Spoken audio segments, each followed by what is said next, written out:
The views and content expressed on the following program are provided solely for informational and entertainment purposes. They do not constitute legal advice. A podcast is not a substitute for retaining a competent, licensed attorney to advise you on your specific legal situation. Break the business, play is work and work is play. Power in the creators, have fun along the way.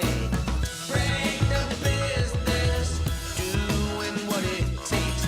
Celebrate success and learn from the mistakes. How's it going, everybody? Welcome to the show. It is time for Break the Business, where we empower indie creators and have some fun along the way. I'm Ryan Kairalla, and it is a pleasure to have you here this week. Don't let this stylish sweater that I'm wearing fool you. It is indeed still a sweltering hellscape in my hometown of Miami, Florida, where we do this show. It's so damn hot.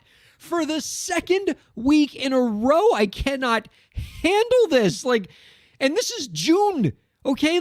We have just begun this horrific summer journey. There's July coming up after this, and dare I say it, an August to follow. The hot times have only just started to roll, and I cannot bear it. I need cool people to counteract all this heat, and we have lots of cool people hanging out with us here on the show this week. First, let's go ahead and bring out producer Lauren. Hey, Lauren. Hey, Ryan. Come hang out with me, you cool person. Got so much great stuff to talk about.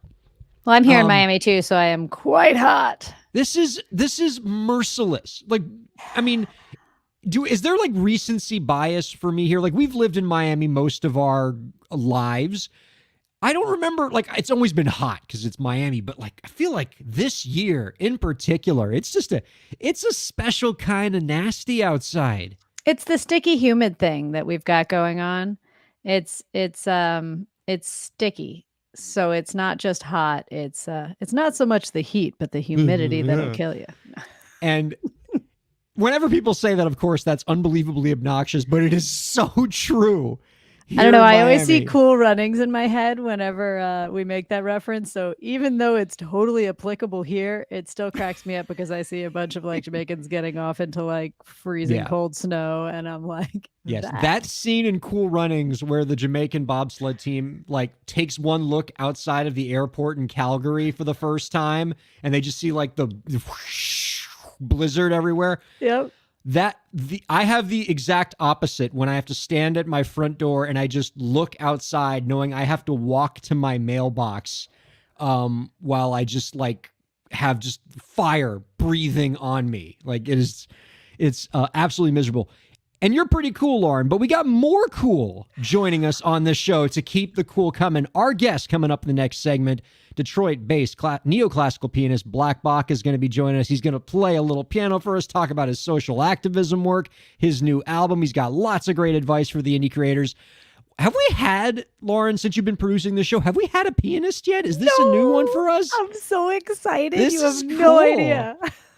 We've had guitar players, and we've loved each and every one of them. We've had a ukist or two. I don't think that's the way you pronounce it. I'm a ukulele player. I should know that.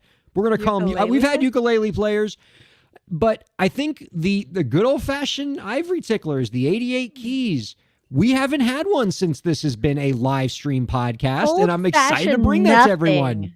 For the record, it's still around and still prominent. There's a lot of old-fashioned instruments. I don't think piano gets to count in there. It's just as new as it is old. Especially the way Black Bach plays it. He is putting a new modern spin on classical music. He's played with Rihanna. He's played with Demi Lovato. He's played with Justin Timberlake. He's played with astronauts in outer space. That's a pretty impressive list of duet partners. And he's making classical cool. If you have any kind of presence on TikTok and you know about Black Bach, he's great on TikTok. His videos where he's playing are just fantastic. I'm excited to talk to him in the next segment. It's going to be a blast. I'm excited to get to hear it. I don't know if everyone knows he's going to play for us. Yes. So, in summary, you're cool, Lauren. Black Bach's cool. And now I have to talk about something in the intro here that's not nearly as cool. And that's Delaware. No hate on Delaware. If you're from Delaware, please don't send me any angry emails. But other than being the first state, and I guess Joe Biden's from there, like what else you got? Well, I guess Aubrey Plaza came from there. I do enjoy her quite a bit. She's super cool and funny and talented. But anyway, I'll tell you what Delaware has is a crap ton of companies, right? Yeah. We've all heard about this idea of Delaware being the place to go if you want to start a company. Pretty much every major place. Every major Fortune 500 company is set up in Delaware. Is it because they have vast headquarters in Delaware? No, they probably just have like a little post office box set up there, but they go there because conceivably the laws are friendlier, the taxes are friendlier, blah, blah, blah. The problem I have, Lauren, and it's a problem that a lot of entertainment lawyers in my field have, is that we often confront clients who know about this, who know that all the companies are in Delaware, and somebody says, oh, you got to start a company in Delaware. And so a lot of these artists will say, well, I know I got to start a company. Maybe I should just form one in Delaware like all these other major companies do. Like, I want to be a big time company. Why shouldn't I also get started in Delaware? And I thought about this before the show because there's actually a little bit of a Twitter thing going on right now where a bunch of lawyers that I follow are like yelling at people to please stop telling me to set up your companies in Delaware. And that goes doubly for a lot of indie creators. I get indie creators who are like, can you set up a Delaware corporation for me or a Delaware limited liability company? Because my uncle or my cousin or somebody told me, oh, you got to set up the entities in Delaware. So I want to talk about this before we get into some of the other topics as sort of my public service announcement for everyone.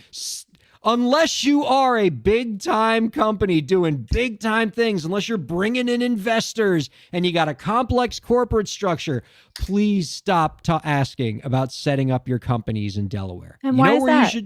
Well, we're going to talk about. So first things first, the best place to set up your company is wherever you are. If you're in Florida, set up your company in Florida. If you're in, if you're in Delaware, you can set up your company in Delaware. If you're in Arizona, set it up in Arizona. Don't feel like you have to set it up in one of these quote unquote corporation friendly states because of something your friend told you. Now, there is some truth to the idea that there are some advantages to filing in Delaware. There's a reason why so many companies are there, okay? They do have some favorable corporate law. The corporate taxes are lower. A lot of the big companies like it because you can keep your filings private in Delaware. Like a lot of the same stuff that you might have to disclose as public record if you file, say, here in Florida, you can keep that stuff a lot quieter in Delaware. People actually have to like pay fees and stuff to get like even your most basic corporate records. And a lot of corporations like that.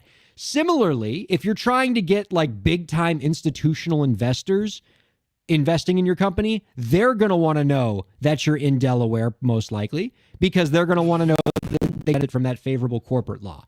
Right. All of that stuff that I said does not apply to the vast majority, and by which I mean almost all indie creators out there. You don't have the complicated corporate structure necessary to need to go into Delaware. You don't need to keep your filings private. You don't have a bunch of venture capitalists that are trying to invest in your company and insist that you're in Delaware.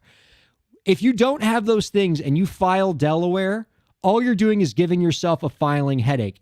And you're not actually getting out of filing in your own state because if you are, let's say you're a Delaware company, but your headquarters is in the state that you live, which you're going to be if you're an indie artist, say in Florida, you're still doing business in Florida. So you have to file what's called a foreign qualification. So this crazy Delaware company that you've built, you now need to do a separate filing and pay a separate set of taxes just so that your Delaware mailbox that you built can do business in the state of Florida. So you're still going to have to file in Florida anyway. And now you're paying two sets of fees instead of one and giving yourself a whole lot more of a complicated structure than you need to.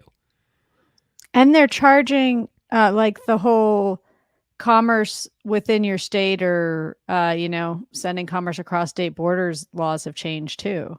Yeah. Like you're paying, be where you are, I guess, because, you can be doing business anywhere because with this internet world, we're all kind of becoming one place anyway. It's kind of silly to move everything around. It's just more paperwork. And it's exactly that. It's more paperwork. It's one more filing to do. It's one more set of taxes to pay. It's one more thing that you can screw up between you and your lawyer and your accountant that you don't want to. And I don't say this to discourage artists. The possibility. Yeah, minimize of the errors. ways you can screw up, says this lawyer. Yeah. And I don't say any of these things to discourage creators from setting up companies. It is a great idea for most indie creators to set up a company. You know, set up an LLC in your area, an S Corp or something where, you know, you can separate your business expenses more easily by having like separate business taxes. It'll make your accountant's life a lot easier come tax time if all of your entertainment business activities are done with a separate LLC with a separate bank account. That is, and there are lots of tax advantages to that, particularly with the latest tax bill that gives like a 15% tax cut on any profits from a pass-through business. That's good.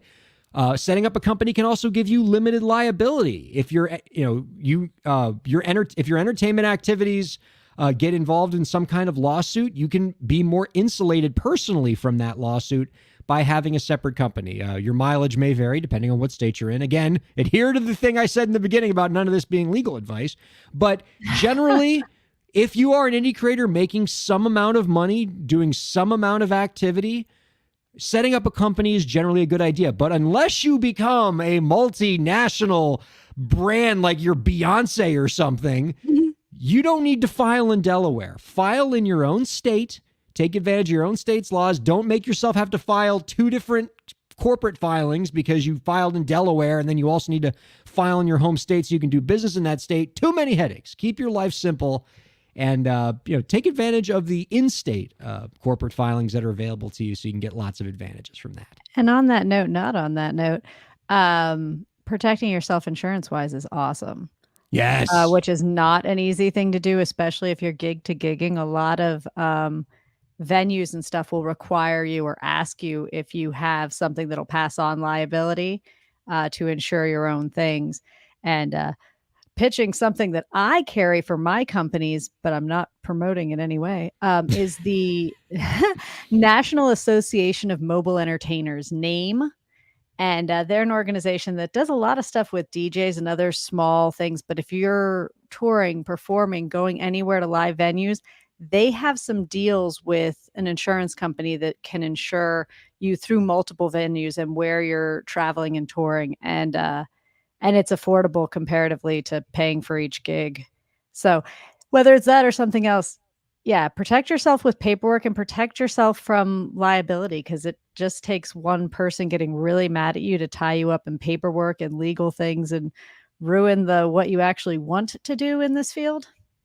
That's great. No, and I know with a lot of your businesses where you're, whether you're managing performers who are traveling the country or, with the piano business that you have, I know that I bet all the venue agreements you work with always have like an insurance clause in them where they're saying you got to maintain the insurance. And so something like that, an insurance package that kind of can travel with you would seem like a great way to, give yourself that liability protection while still being like easy to manage. Yeah, I think it's referred to as a secondary insured. And so like you can have each individual venue have their name put onto your insurance policy each time you get somewhere. An additional insured. And it makes you look so good. Of course I have that. Hold on. Yeah.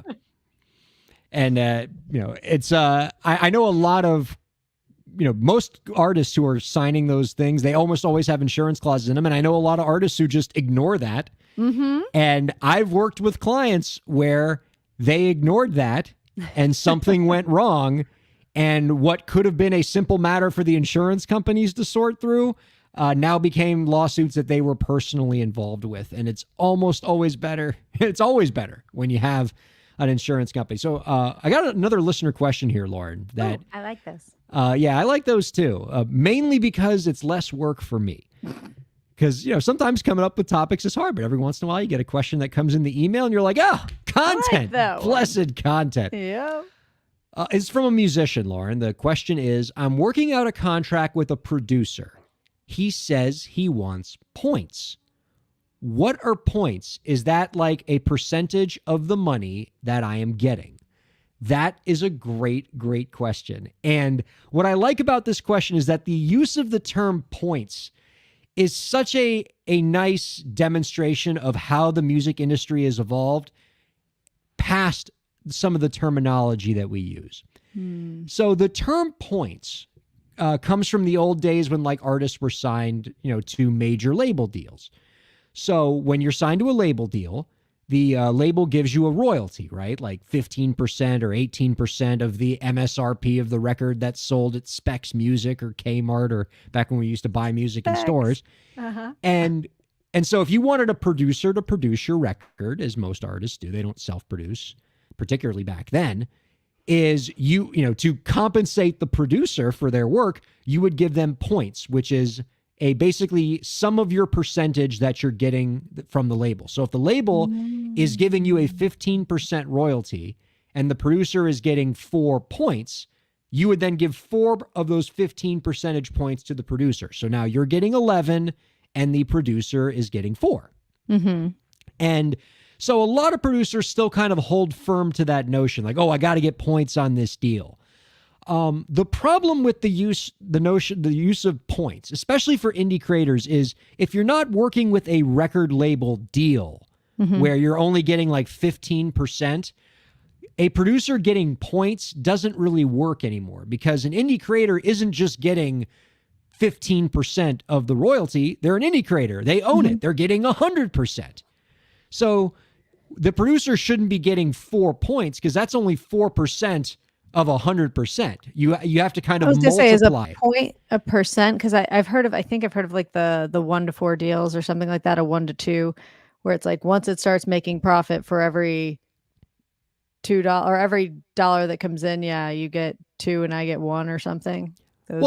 We do use a multiplier, right? So like when producers say, oh, I got to get points on this deal, we say, oh, well, this isn't a label artist, so we have to do kind of like a multiplier. So instead of getting like 4 points, we might multiply that by like 4 or 5, where you're getting like 15% or 25% to make the money kind of equal if we were talking about a label artist versus a non-label artist. So if you're an independent creator and you're working with a producer, there's different ways you can compensate them. So in terms of points, you wouldn't say points. What you'd instead say is a percentage of net revenues. What I've often done in producer deals is I'll say to the producer, we're going to give you 20% of net revenues. So what we're going to say is all the money that comes in from like CD Baby or DistroKid or something, we're going to, after the artist pays off the recording costs and pays off the producer fee. So if the producer gets anything up front, we're going to pay that off first. Once all that's paid off and the artist is like broke even, then the producer starts getting 20% of everything that comes in. So the artist takes 80, producer takes 20. And so now let's talk about this producer fee, right? Because some producers, they don't just want back end. They want something up front, particularly because a lot of indie creators, they may not see any money or any significant money from their recording unless it becomes like a massive hit on Spotify. So many producers want a little something up front. And a producer fee can be anywhere from nothing if the producer is like super green, but it can be $5,000, $25,000. Some of the top producers can demand $100,000 for their work on a track if they're one of these super duper stars. And so you'll get the points and you'll get the back end royalties, 20, 25%, 15%, whatever you negotiate. And then the third thing that we're seeing a lot more with producer agreements now is something on the songwriting side. These days, as you can imagine, Lauren, the line between producer and songwriter, particularly in genres like hip hop and dance, are becoming very blurred. Rare is the producer these days in pop music or hip hop that isn't suggesting some lyrics. Maybe that isn't adding a verse to the song or changing the chorus. And that beat that I put into the track is what everybody knows. Yeah. Well, especially in hip hop, because traditionally we wouldn't necessarily think of the beat as part of the original written song, right? We'd say that, that's part of the master. But in hip hop, the beat is so often like the heart and soul of a song. And so you might say, oh no, that kind of makes me a songwriter in this project. Right. And so for that's the a change. producer, Well, yeah, we used to like separate songwriters and producers, and now you Well, can't. producers used to do that stuff. I hate to say, like, for free or included in what they did. Like Yeah. they, as a producer, I give to the creative process by fleshing out the words and melody that you wrote. But in the digital age, like that's so much a part of the music we hear that it is part of the song creation and not just fluff around your lyrics and melody line. Like it's different world. That's right. Right. Yeah. So a piece of the producer pie, the piece of the songwriting pie, increasingly common. And so that could be another way to compensate producers. If that producer is in the studio with you, part of the songwriting process, then maybe you want to give them a piece of the songwriting, a piece of the publishing. And that's another revenue stream for the producer. Actually, we had a great commenter that just popped in, Sherry Lynn, who herself, Sherry Lynn, the commenter, amazing songwriter and producer, saying that in sync, that's also very common. So that's another way that producers can get compensated in a production deal, is sometimes that the final master is synced or, used in a TV show, in a commercial, in a movie or something. Mm-hmm. And there's revenue produced from that. And so typically the producer's fee, you'll give the producer a piece of that of that revenue that comes in, usually the same percentage, 15, 20, 25%, whatever you negotiate. The moral of the story is, to bring it back to the question asker here, is if you're not working with a traditional label artist, if you're working with an independent creator, as most producers are these days, don't use the term points, because it's antiquated. And if you're a producer, you only ask for points, like you ask for 3 points, you might only be getting 3%. And that's kind of undershooting your worth there. Start thinking less in terms of points, get out of the old label world and get into the new world of just percentage of revenues, whether it's 20, 25%, because that's a good way to ensure that as a producer, you're getting paid what you're worth. And as an artist, you're paying producers what they deserve. Yeah. It's all just terminology. They want to make people feel like outsiders. If you don't know what it means, that means you're not in the business. That's right. Because it sounds cool, right? Oh, like, I got 4 points on this deal. Yeah. Yeah. But okay. It's antiquated. It's like, it's referring to like wax cylinders or whatever. Like for most artists, it's a product of a bygone era, unless you're working with these major label artists that are getting, percentage royalty deals like 15% or 11% or something like that. Mm-hmm. One more topic that I wanted to chat about real quick before we bring in Black Bach here. And oh God, I'm so excited. I can't remember the last time I've been this excited for an interview. That being said, Robert Randolph last week was pretty cool. Yeah. But he didn't play piano for me. That's true. But it's just a testament to how great the guests have been on this program lately. Yeah. Every one of them, just banger after banger. It's great. So we're going to bring him on in just a second. But first, wanted to chat about an article that I saw earlier this month in the DIY Musician blog about different types of videos that artists can make. I love the topic of video because, speaking of things that have changed with the times, the types of videos that artists can create have changed so much just in the last 20 or 30 years. When we think of a music video in the conventional sense, Lauren, right? You think of these big budget productions, these, crazy music videos. Like back when we were growing up, Lauren, watching MTV, like music videos were big productions. Like we're I think the of MTV generation. Oh my God. Like what were some of the ones from our childhood where they just like the budgets were insane? Like a Scream by Michael Janet Jackson. Oh yeah. That was fun. Completely absurd, the budget of that video. Like it was more than what some motion pictures are made for these days. Oh yeah. And because of that, a lot of today's artists can be sort of afraid of video, where they say, I don't have the budget to make a music video. I don't have the team. I don't have the videographers and the directors and just everything that goes into it. And so they don't make that part of their arsenal. But what this article in DIY Musician blog talks about is that there are so many other kinds of videos that have emerged that are a lot cheaper to do, a lot easier to do, and bring you a lot more return on investment dollar for dollar than the budget that you would put in for a traditional massive budget kind of music videos. And one of the ones that this one talks about that I think in terms of return on investment, you're going to be hard pressed to find a better one, is instead of a traditional music video, which there is still a place for, but if you're an early artist, maybe it's not where you start. And instead where you might want to start is a lyric video. Are you familiar with these? Mm-hmm. Yeah. That's a Yeah. big thing now. Yeah, just it's a Which is so simple, but yeah.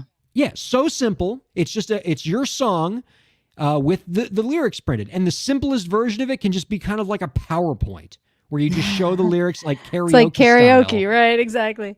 But people, not only does it help your video, but like people want to sing along. And if you've got a lyric heavy song, people are more apt to take in your story if they can read along with you. Yeah, it gives people a window into your process, which is super, super cool. You know, people get to like there are always those songs where you love them and you get obsessed with them. And then the first time you actually read the lyrics, you love them 1,000 times more. Or the opposite. How many people are, I'm like, oh God, with that. And she's like, I've never actually listened to the words. I'm like, what? How do you not know what's being sang right now? That's right. Well, either way, like the lyrics might even make you love the song a lot more or be like, oh God, that's what I've been singing. Ooh. But either way, you need to know. And so a lyric video can help you know. And while the simplest version of a lyric video can just be basically a PowerPoint where the lyrics are shown in synchronization with the song in a simple kind of static format, the lyric video itself has become something of an art form. A lot of the big time artists are using these. They're hiring like top digital animators to create these really cool lyric videos where cool graphics happen so you can get creative with them. But if you think that's a little beyond your budget, I might suggest another kind of lyric video that, to me, Lauren, this is like one of the coolest ideas I have heard in a long time. Okay. I've been preaching this for years in the realm of lyric videos because I saw an artist do it once and it blew me away. A crowdsourced lyric video. Oh, what a cool idea. Like you get your fans to each send you things and then you can mash them all together? Get your fans to each put up like one line of the lyric that inspires them the most, and they can, display the lyric in any way that they want, in whatever form they want. Yeah. And then you run them through like a slideshow. You're allowing your fans to contribute. They get to be part of the experience. I'm going to give you all some homework. I know everybody loves when a podcast gives them a homework assignment, but it'll be worth it, okay?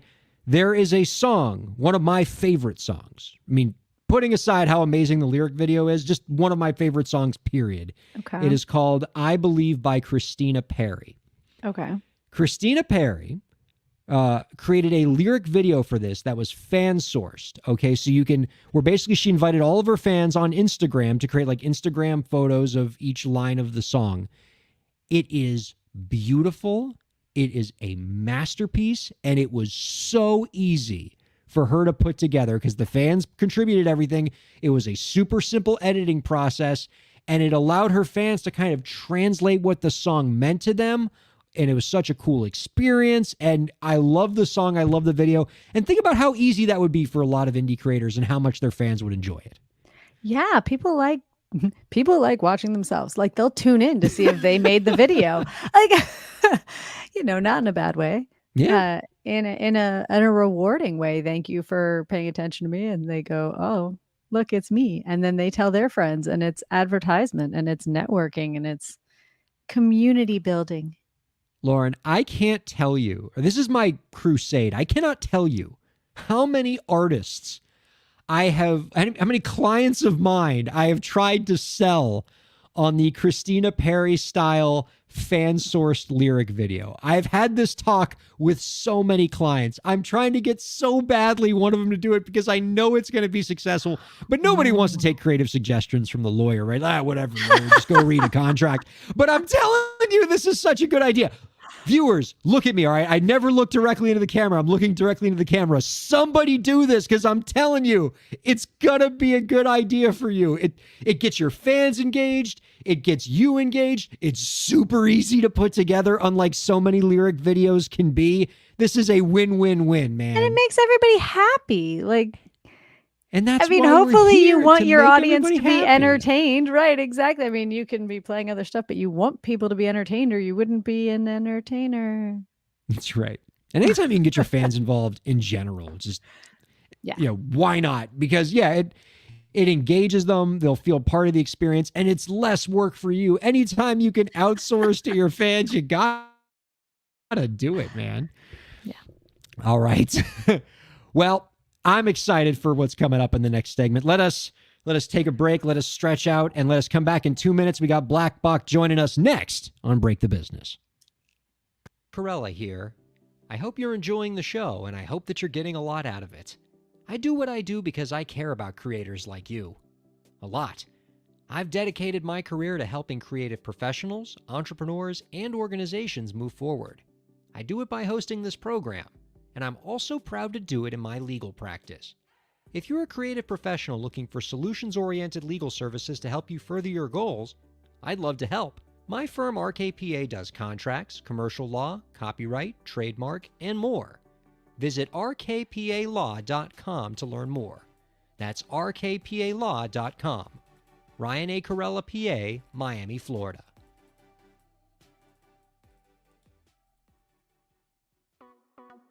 Streaming services for Break the Business provided by LEK Entertainment. LEK Entertainment is a full-service entertainment company offering everything from consultations to full-scale events and productions, including audio and video productions, voiceovers, staged theatrical productions, script and music development, and streaming services. For more information, visit lekentertainment.com. LEK Entertainment wants to help you bring your story to life.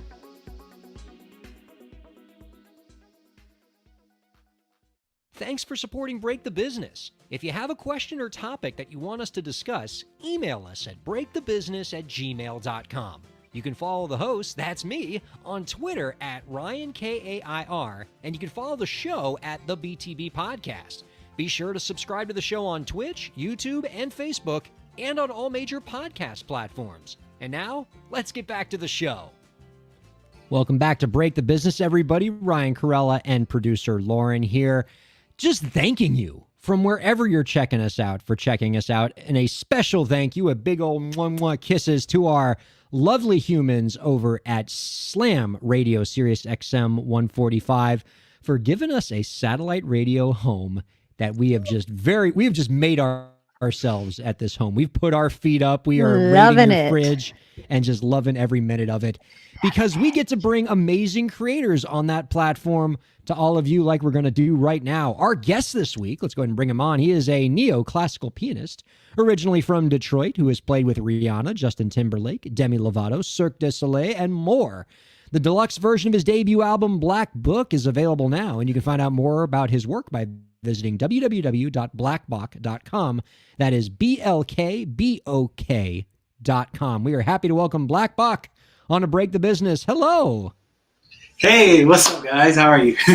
All right, I'm going to start by asking like the saddest, nerdiest question in the world, and so just forgive me right Okay. up front because I'm just gonna derail this by how like uncool and nerdy this is.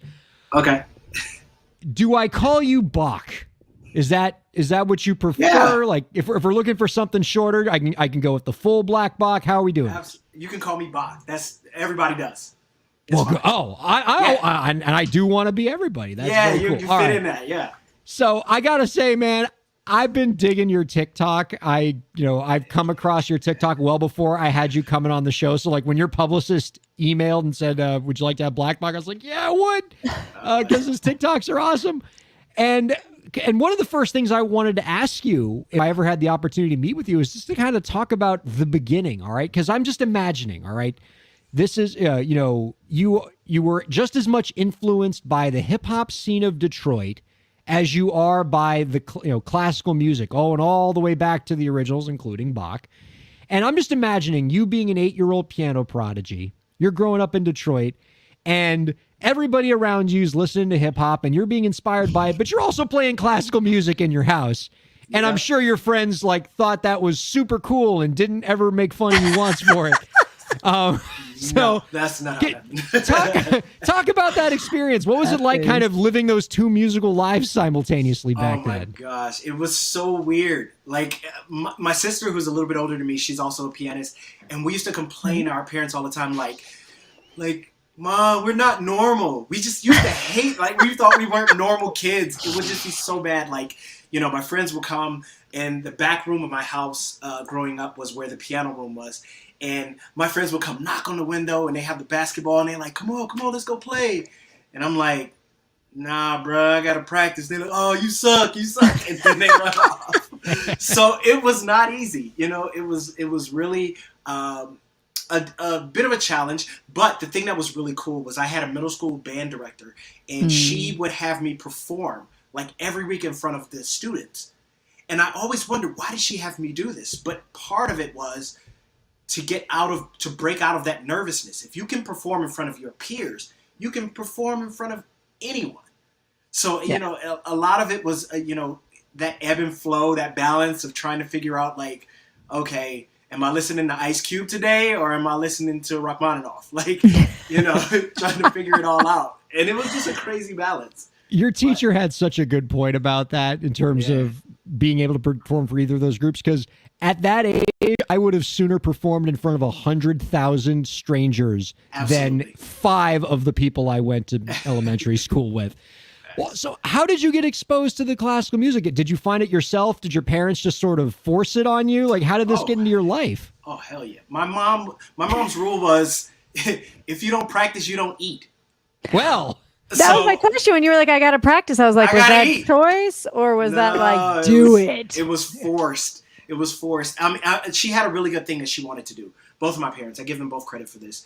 They said I could do anything else. I played sports. I did everything. But piano was there to teach me discipline. And I could do anything I wanted to up until age 18. She said, if you want to quit piano at 18, you're an adult, you can do that. But you have to keep consistent on this, because I need to teach you what it's like to be disciplined. So it was really, you know, she had a little bit of a insight into what it would take to be a musician. And then I fell in love with it, you know, and the rest is history. Man. She didn't teach you with a ruler. No, but my piano instructor, he might as well have had a ruler. He was strict. Oh, he was strict. My father used to tell me stories when he would get piano lessons that if he played a wrong note, they would hit his finger. Like, talk about like terrible memories of playing piano, but like awesome. That's trauma. I know. And you're like, they forced me. I'm like, well, I'm glad you turned around and loved it, because that's amazing.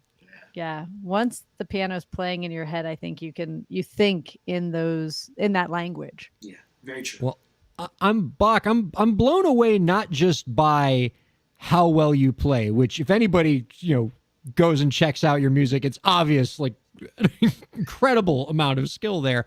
But in the way that you blend genres, I would have never thought that hip hop and classical would blend together so well. These two genres emerging centuries apart from each other. Why do they fit so well together with you? Like, are there common musical threads there that like I don't understand yet? Absolutely. Like, they're first cousins. Like, they have the same harmonic, the same melodic structure. It's just one was written in a time where things were a little bit more, I don't even want to say technical. It was just a little bit more expressive then. We didn't have, back in that day, they didn't have as much lyrical content. So everything was about very emotional content. And I think that when you know, it's just a difference in time. It's not a difference in approach or a difference in notes. It's the same stuff. And I think that, you know, people get it confused. They think that, you know, because this is a new thing, it only belongs in this thing. But every genre has a common thread. Every one of them has a common thread. It's just about getting in there and exposing that thread. You certainly do that. And you have parlayed that exploring of that thread and these amazing works that you do into getting to perform with some pretty huge names in music. We talked about how you've played with Rihanna and Justin Timberlake. You've played a duet with an astronaut in outer space. You weren't in space, but they were in space. No. But you played together. Like, what is, like, is there one time, and I'm sure there's been more than one time, but what's the one time where you're playing with somebody, or you're playing with somebody on the piano and they're singing or whatever, and you're like, and you're having the pinch me moment, like, how did I get here? This is amazing. Yeah, I've had so many of those. I've had so many of those pinch me moments. Like, I can't believe it. I mean, the HBO special with Justin Timberlake for Future Sex Love Sound. With Rihanna on the Loud Tour, there was a segment where I would get on the piano, she would sit on the piano, it would go 50 feet in the air, and then it would spin around every night, and I'm just hanging over the audience with Rihanna playing a song. I mean, the performance with an astronaut in space, like so awesome. I'm still having these moments. Like 2 weeks ago, I just performed at MoMA, which was like, to play at the Museum of Modern Art has been on the top of my bucket list. So I'm on stage, and I'm like, is this really real? So I just continue to have these moments, and I just think this is. I'm just having a wonderful career. That's all I can say. I'm having a great time here. God, that's so inspiring. How did the outer space thing happen? Like, just like you get a phone call. Hi, this is NASA. Yeah, right. No. So my manager, she happens to work also with astronauts. And naturally. Yeah, just, at first I was like, huh? She said, yeah, I manage astronauts too. I'm like, huh? How does that happen? I didn't even know they had it. Yeah. How did that happen? But she works with this astronaut, Michael Lopez Alegria, and Michael's a little bit of a pianist. And he was the commander for the first commercial space flight hosted by Axiom Space and NASA. And he basically fell in love with the piece. It was called Stars at Astra, and he said, let's make a moment out of this. So he said, when I go up to the ISS, we're going to shoot down a signal, and we're going to play the song together. And the rest is history. Now we're written in the books.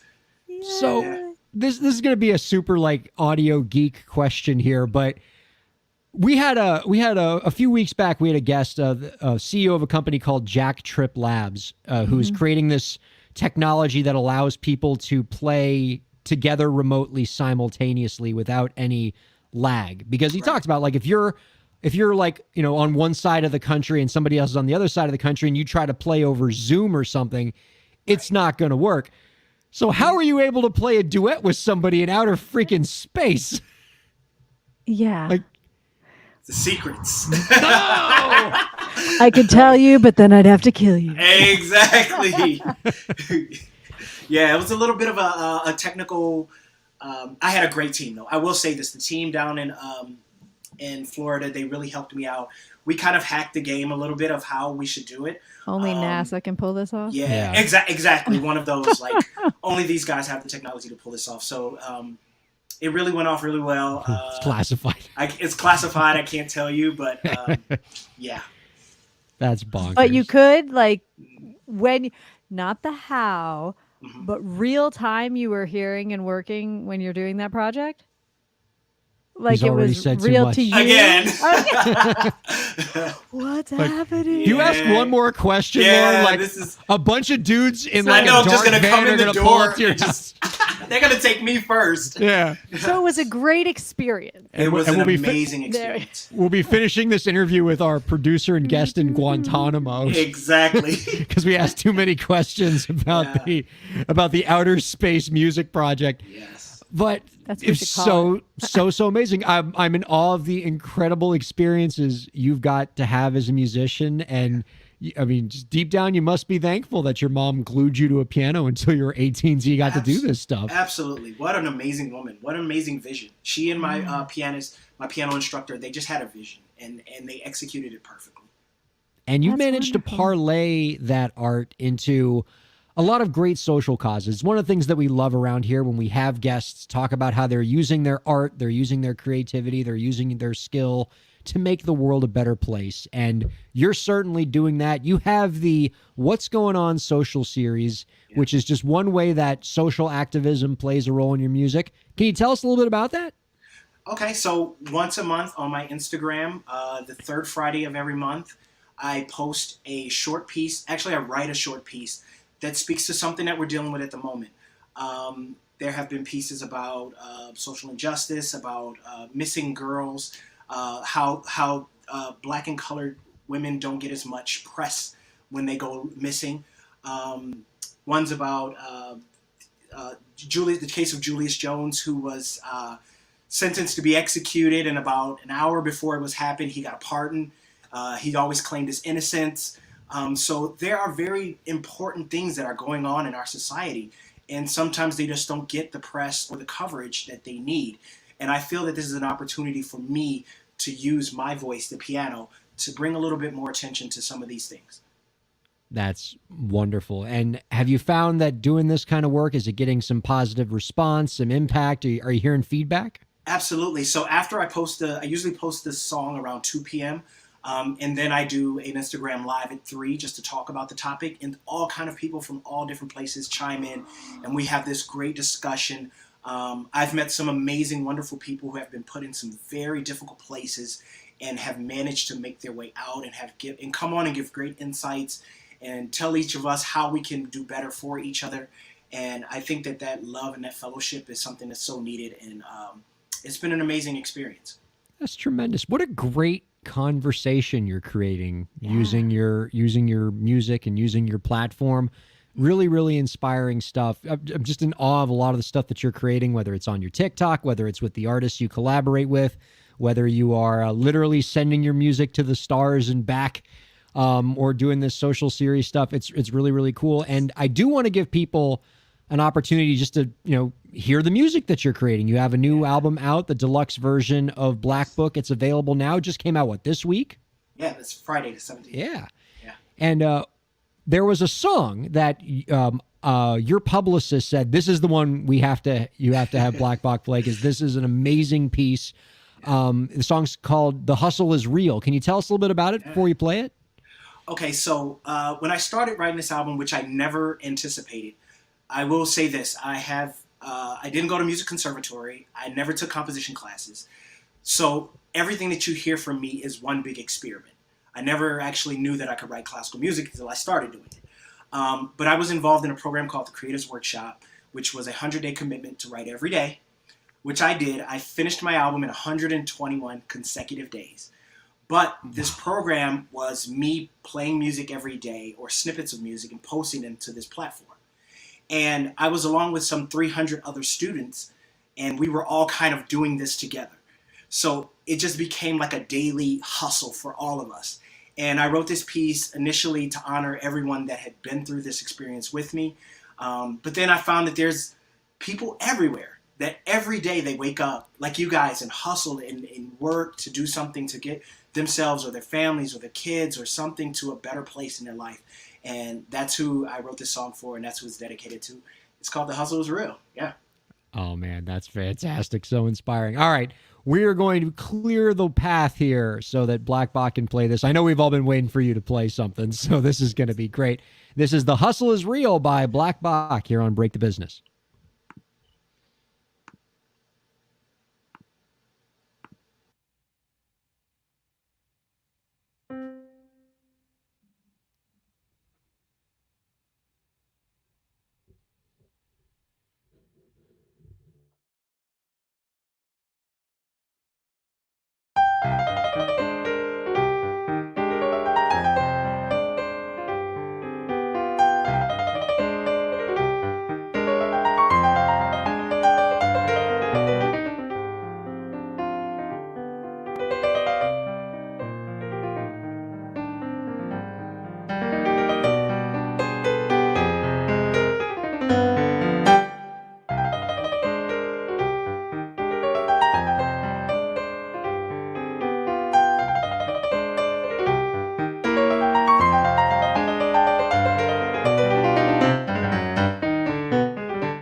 was Black Bach, everybody, here on Break the Business. Check out his new album, the deluxe version of Black Book. It's available now.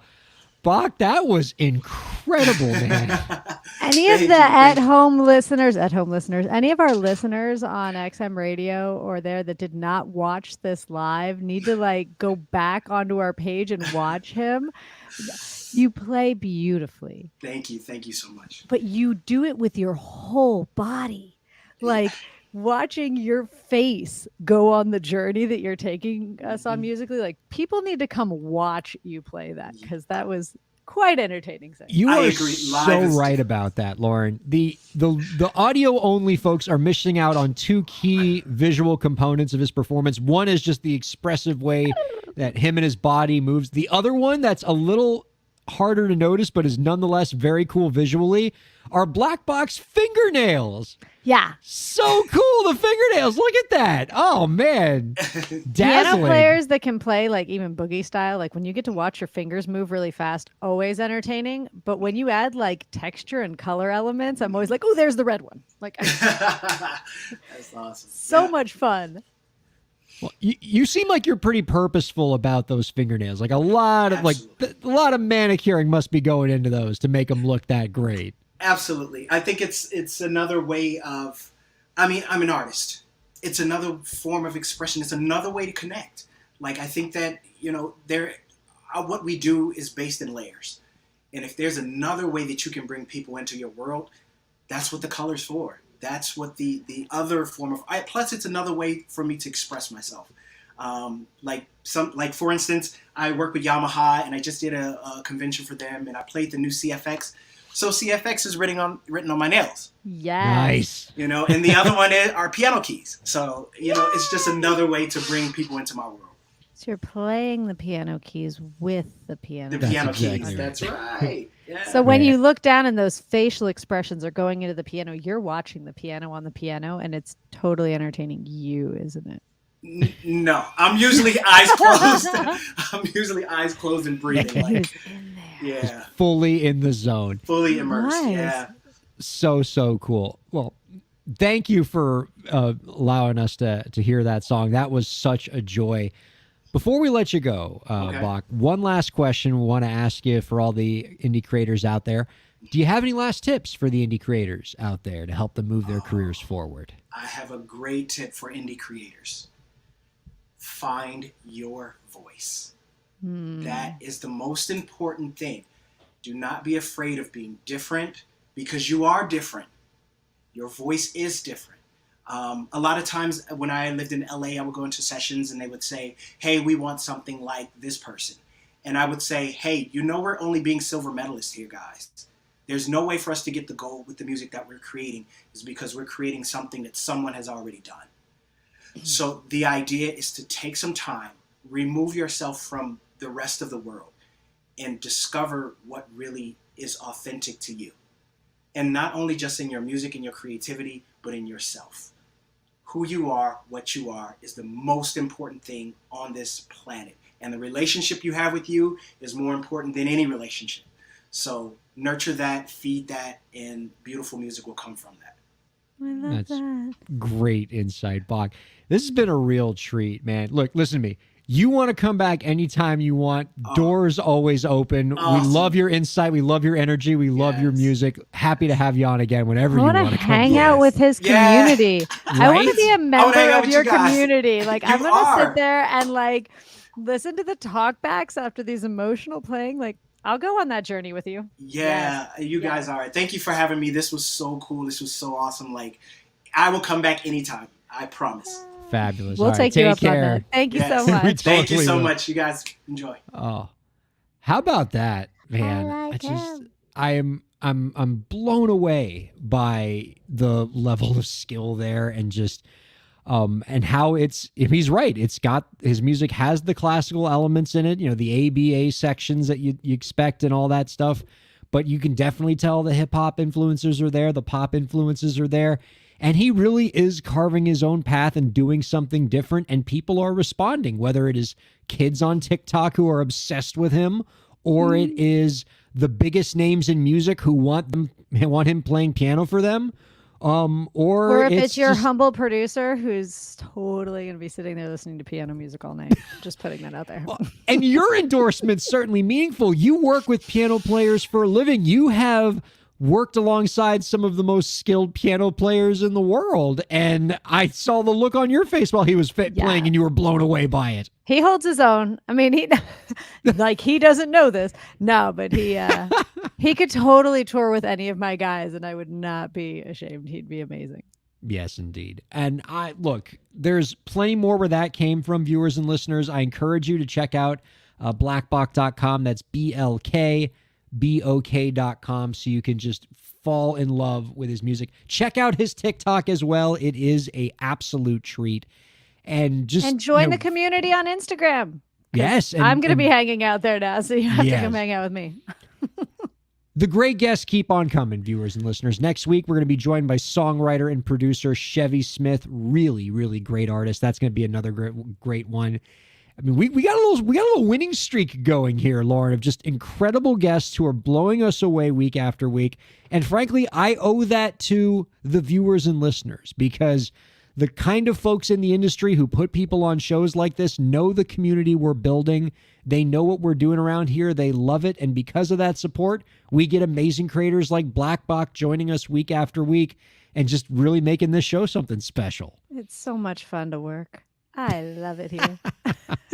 It's fantastic. Well, our thanks to Black Bok. My thanks to you, Lauren, as always, for keeping the producer train running here on this show. And thanks to all of you viewers and listeners for checking out Break the Business. We'll see you next week.